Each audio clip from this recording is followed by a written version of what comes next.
You may want to sit down for this. Motivation, alternative views, take what you want, leave what you don't. My name's Poppy. I'm a psychotherapist, psychologist, coach. I've worked for 30 years globally with all different kinds of people, and I work for you. I'm unaffiliated. Motivation. It's not that you're or we are unmotivated, it's that we are unboundaried. It's not that you are an addictive personality, it's that you're unboundaried.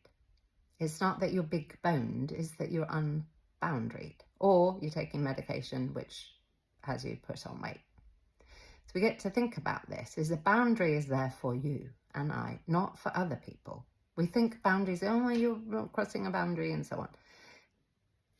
Boundaries with others is an extension of a boundary between you and you. What is okay, what is not okay? What do you get to do, what do you get to say no to? You can check with yourself, is do you trust you to follow through on agreements that you make with you? If you make them consciously, we're all making agreements all the time.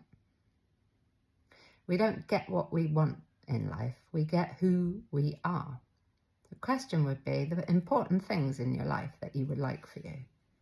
Do you trust yourself to follow through on it? Or do you, like most people, tell yourself a story as to why you can't do something?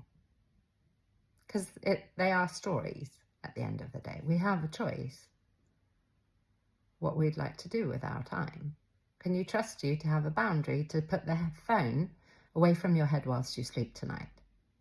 To, rather than be reactive in the morning, first thing, pick up your phone and see what's going on and what they're saying and so on, is to be creative and check in with yourself in the morning. How am I feeling?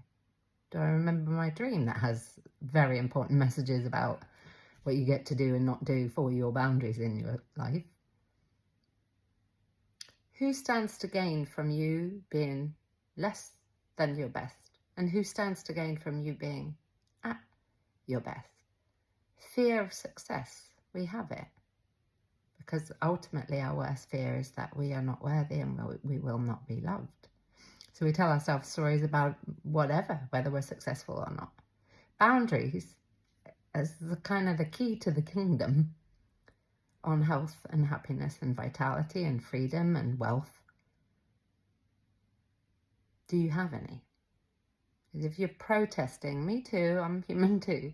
If you're protesting about something, then you don't believe it, otherwise you wouldn't need to protest. What I mean is, I am this, I'm not that, it can't happen, it shouldn't happen, all the things.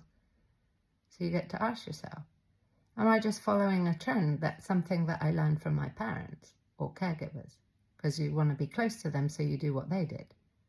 Or have you gone off and you're doing it your way because they've taught you what not to do, and so on. Boundary isn't there until we set it. What kind of boundaries do you get to have in order to have the life you want? Model proven practices. If we want what others have, we get to do what others have done. Louise Nichols puts it in a nice way. She said, you don't get to make me great so that you do not have to be. And I would add a Poppyism, which is you don't get to make me bad so that you do not have to be. We all have extraordinary potential. I know, 3 decades I've been doing this. I've never met any human where I haven't thought, what you could do with that is immense.